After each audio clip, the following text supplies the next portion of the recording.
Memang Singapura memberikan kontribusi yang terbesar masih ya, memberikan kontribusi terbesar, dan ini sudah selama 10 tahun terakhir Singapura menjadi investor terbesar di Indonesia. Assalamualaikum warahmatullahi wabarakatuh. Salam, Om Swastiastu, Namo Buddhaya, salam kebajikan. Selamat malam dan salam sejahtera buat kita semua. Pertama-tama pada kesempatan ini saya baru saja melaporkan dan menghadap ke Bapak Presiden untuk melaporkan capaian dari realisasi investasi triwulan pertama tahun 2025. Alhamdulillah investasi pada triwulan pertama ini sesuai dengan target yang dicanangkan oleh Bappenas yang diberikan kepada kami. Dari total target investasi di tahun 2025 ini sebesar 1.905,6 triliun. Pada triwulan pertama ini investasi yang sudah masuk dan direalisasikan dan sudah dikeluarkan adalah 465,2 triliun atau kurang lebih 24,4%. Dari ini sesuai dengan target kami. Bahkan kalau dibandingkan dengan tahun sebelumnya, year on year itu adalah peningkatan 15,9%, atau di tahun sebelumnya itu nilainya 401,5 triliun. Oh, ada di belakang ya. Jadi ini angka yang sangat menggembirakan. Ini menunjukkan juga bahwa keyakinan dan juga confidence dari baik dunia internasional maupun dalam negeri dalam rangka berinvestasi ke Indonesia ini tetap terjaga. Karena kita ketahui bersama investasi itu adalah long term commitment, komitmen jangka panjang. Dan mereka melihat di bawah kepemimpinan Bapak Prabowo ini kestabilan, kemudian juga peace and stability-nya tuh sangat-sangat baik dan sangat-sangat terjaga, sehingga investasi yang masuk ini terus bisa berjalan sesuai dengan target kita ke depannya. Dan yang paling penting adalah penyerapan dari tenaga kerjanya. Jadi dari triwulan pertama ini penyerapan tenaga kerja yang dihasilkan dari investasi yang 465,2 triliun itu adalah 594.104 orang, atau peningkatan 8,5% dari tahun sebelumnya. Dan kalau kita lihat di sebelah kiri, ini pembagiannya kurang lebih penanaman modal asingnya adalah 230,4 triliun atau 49,5%, dan dalam negeri itu adalah 50,5% atau 234,8 triliun. Ini pun kalau kita lihat konsentrasinya antara Jawa dan luar Jawa, ini alhamdulillah di luar Jawa justru slightly lebih besar, yaitu adalah 235,9 triliun, dan di Jawa mencapai 229,3 triliun. Nah, tentunya yang ingin saya sampaikan juga, memang kalau kita lihat dari investasi yang masuk ini, memang Singapura memberikan kontribusi yang terbesar masih ya, memberikan kontribusi terbesar, dan ini sudah selama 10 tahun terakhir Singapura menjadi investor terbesar di Indonesia. Adapun di dalam triwulan pertama ini 5 negara besarnya memang adalah Singapura kurang lebih 4,6 miliar dolar, kemudian Hong Kong dilanjutkan oleh Tiongkok.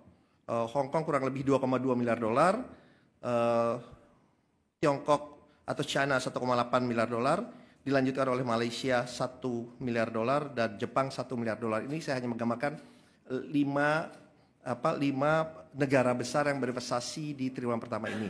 Nanti kami akan memberikan lebih detailnya secara terperinci, kita akan berikan pada saat nanti kita akan melakukan pemaparan lebih panjang lagi. Dan itu pun dalam kesempatan ini saya sampaikan, memang investasi itu nomor 1 memang masih berada di, kalau kita lihat dengan provinsi yang ada, pertama memang masih di Jakarta kurang lebih 15% atau 69,8 triliun. Kedua ada di Jawa Barat kurang lebih 14,7 triliun atau 68,5 triliun.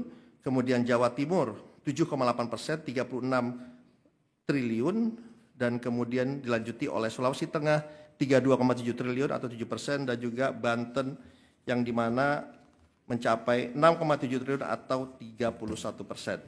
Dan di dalam investasi ini mereka pun berinvestasi di dalam sektor-sektor 5 besarnya kalau bisa saya sampaikan sendiri adalah industri logam dasar, barang logam dan bukan mesin dan peralatannya, smelter dan yang lain-lain itu 14,5% itu yang paling besar, dilanjutkan oleh 14,3% di bidang transportasi, gudang dan telekomunikasi, kemudian pertambangan 10,4%, jasa lainnya 8,8% dan kawasan industri dan perkantoran itu 8,1% atau 37,5 triliun. Jadi ini saya hanya ingin menggambarkan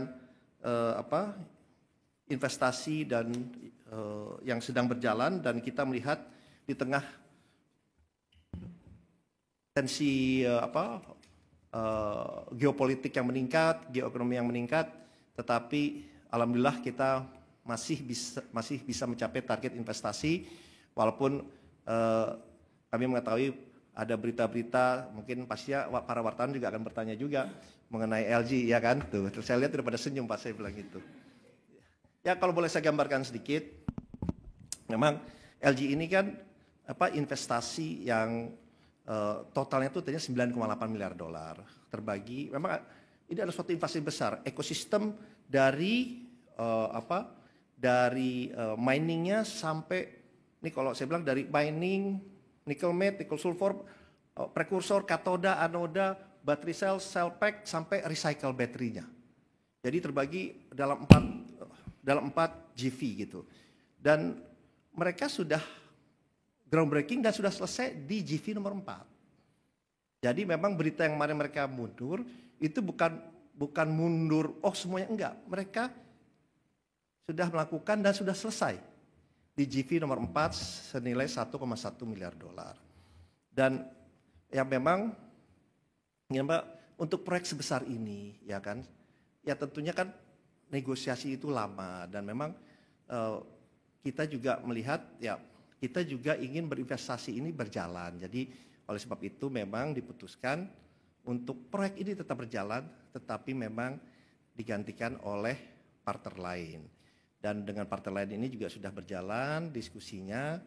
Jadi kami dan pihak dari LG pun tetap komitmen, tetap berinvestasi di bidang-bidang lainnya, dan ini pun masih juga terbuka untuk berinvestasi di bidang yang sama. Jadi memang saya tahu ini beritanya cukup ramai, tetapi yang ingin saya sampaikan bahwa angka yang ada ini kan angka yang statistik yang realistis, yang benar, gitu. Yang dimana ya ini buktinya bahwa investasi kita tetap berjalan dengan baik, bahkan meningkat, gitu. Nah, jadi kalau saya ini senangnya dengan statistik dan numbers, karena itu angka tidak berbohong, Jadi ini yang ingin saya sampaikan, tetapi semua program tetap berjalan dengan baik. Dan apalagi dengan adanya Danantara ini juga memberikan lebih banyak confidence dan juga keyakinan untuk para investor untuk berinvestasi di Indonesia. Sekarang sangat banyak yang datang ketemu dengan kami, dengan saya, dan mereka melihat kehadiran Danantara ini sangat-sangat tepat waktunya. Karena ini juga mereka juga menginginkan Danantara bagian dari banyak konsorsium mereka, banyak investasi mereka, dan ini menurut kami bukan signal yang sangat-sangat positif, gitu ya. Apalagi kemarin baru kita ketahui bersama, dalam kesempatan ini kita sampaikan, para teman media juga sudah tahu bahwa pada saat kunjungan Bapak Presiden ke Qatar, alhamdulillah itu juga sudah dicapai kesepakatan, dan sekarang realisasinya sedang berjalan untuk membentukkan joint fund atau investasi bersama dengan Qatar Investment Authority yang disepakati langsung sebesar 4 miliar dolar, yang dimana dari kami, dari Danantara 2 miliar dolar, dan juga dari pemerintah Qatar dalam hari ini melalui QAE, yang dimana adalah sovereign wealth fund dari mereka juga menaruh 2 miliar dolar di bidang-bidang, dan ini akan fokus investasi fokus di Indonesia, walaupun terbuka untuk berinvestasi di tempat lain, dengan bidang-bidang diantaranya prioritasnya adalah hilirisasi, bidang kesehatan, bidang digital ekonomi dan juga renewable energy atau energi baru terbarukan. Ternyata nanti saya juga akan sampaikan lebih lanjut. Alhamdulillah banyak juga, bukan banyak, malah ada 2 langsung yang menghubungi kami, menghubungi saya juga untuk sama-sama membentuk fund perusahaan investasi bersama dengan Danantara di bidang-bidang lainnya, di bidang infrastruktur dan yang lain-lain. Mungkin pada saat ini saya belum bisa menyampaikan detailsnya karena kita juga sedang berbicara untuk mendetailskan, untuk merealisasinya. Kami berbicara dengan ada 2 fund dari negara lain, insya Allah ini juga bisa terrealisasi. Kembali lagi ini membuktikan bahwa confidence, kepercayaan dunia luar terhadap Indonesia ini sangat-sangat baik, dibuktikan dengan inflasi yang masuk sesuai dengan target, investasi yang akan masuk pun juga makin meningkat, dan insya Allah ini memberikan asas manfaat yang sangat besar untuk bangsa dan rakyat yang kita cintai ini. Mungkin itu yang ingin saya sampaikan. Saya terbuka untuk pertanyaan dari teman-teman wartawan. Terima kasih.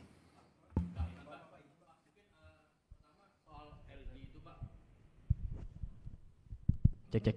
Ya Pak, saya Herdi dari Detikcom Pak. Mungkin pertama soal LG tadi, udah ada surat konfirmasinya langsung belum sih Pak ke pemerintah? Dan itu kan tadi GV ya Pak ya, $9 itu apakah itu $9 miliar semuanya dia keluar atau hanya sebagian? Mungkin rincinya itu berapa Pak? Terus kemudian mungkin penggantinya Pak Bahlil udah sebut Huayo Pak yang punya pabrik nikel di Cina, itu apa benar Pak? Dan dia komitmennya berapa ke sini gitu Pak? Mungkin 2 pertanyaan itu Pak yang mau saya tanyakan. Terima kasih Pak. Oke, ada yang lain? Biar saya jawab sekalian. Saya udah tahu pasti jangan nanyanya LG nih. Ya ini Pak, masih seputar LG juga sih Pak, terkait dengan GV Project itu, kan dari China ya Pak yang Huayo itu bakal ambil seluruh proyek investasi LG atau ada investor lain juga nanti yang bakal diincar juga sama pemerintah, dan paket kebijakan investasi yang mau ditawarin ke Amerika Serikat nanti kedepannya akan seperti apa, karena kan LG juga salah satu bagian yang juga sebelumnya ditawarkan. Sama terakhir Pak, Cina kan akan mengatakan ingin mengurangi investasi CATL juga Pak. Kalau misalnya itu tanggapan pemerintah dan antisipasi kedepannya seperti apa? Oke, mungkin saya jawab dulu ya. Ya udah silakan. Baik Pak, izin Azura dari Bloomberg Technos. Mungkin melanjutkan yang LG Pak. Kalau dari BKPM sendiri itu mengapa sih Pak yang menggantikan ini Huayo gitu? Alasannya mengapa mereka itu tertarik? Dan setelah itu berarti di proyek Titan itu berapa sih investasi Huayo yang masuk? Dan sekarang joint venture yang ada di IBC itu siapa saja? Baik dari di tambang, smelter, pabrik katoda sampai yang battery pack ya. Dan terakhir LG kan kalau nggak salah itu juga investasi pabrik katoda di Batang ya Pak. Nah itu kapan mulai sih Pak groundbreakingnya dan berapa nilai investasinya?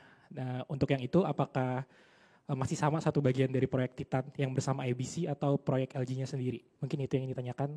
Oh ya sama satu lagi terkait tadi Pak realisasi investasi.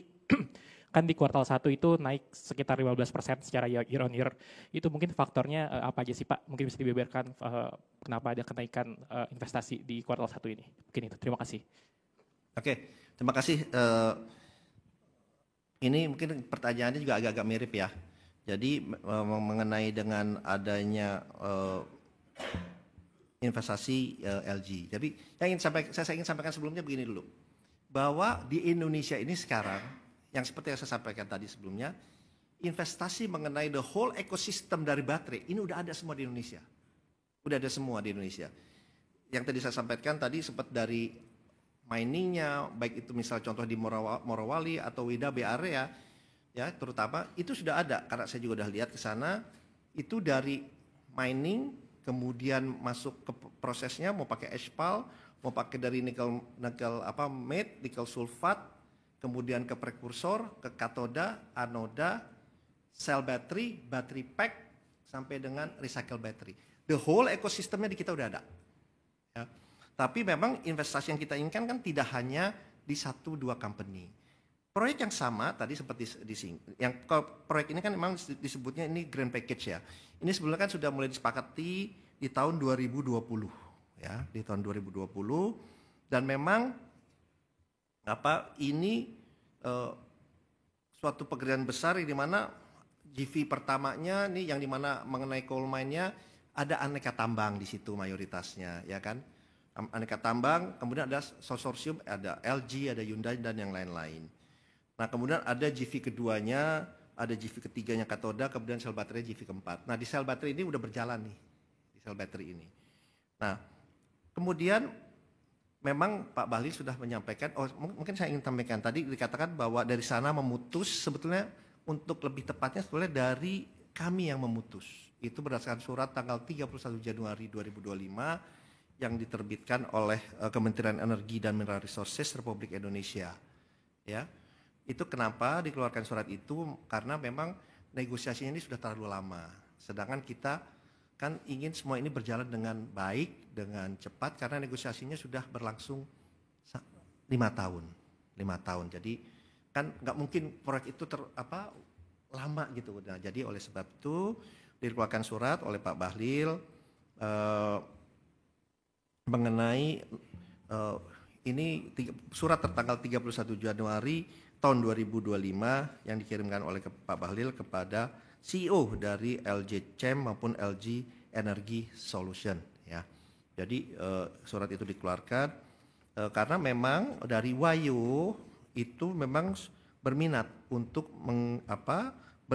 berinvestasi karena mereka juga teknologinya juga sudah ada.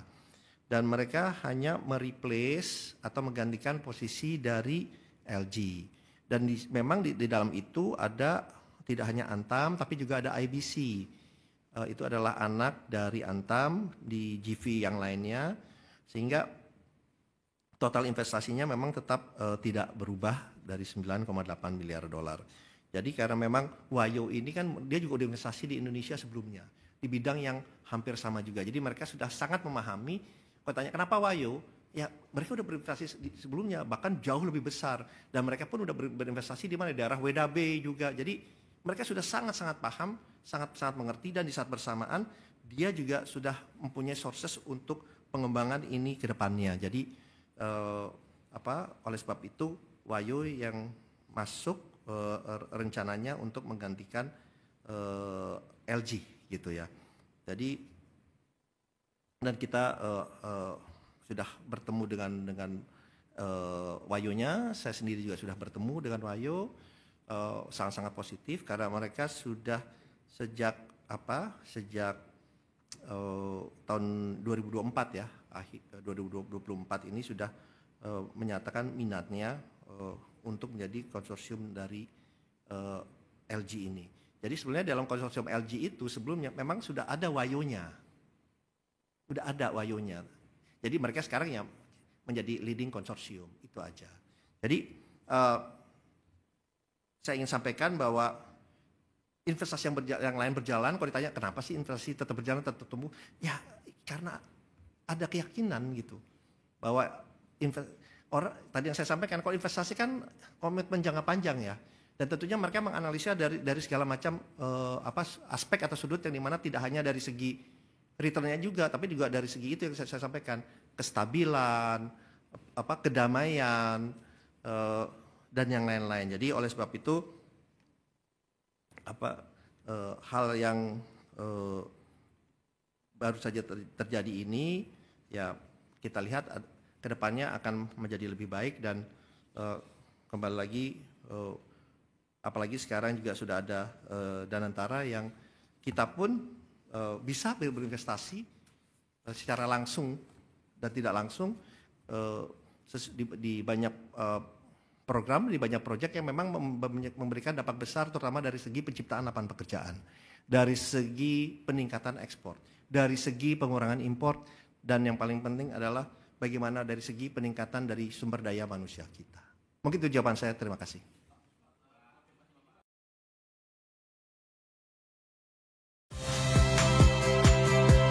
Saya Priska Clarissa. Saksikan program-program Kompas TV melalui siaran digital, pay TV, dan media streaming lainnya. Kompas TV, independen, terpercaya.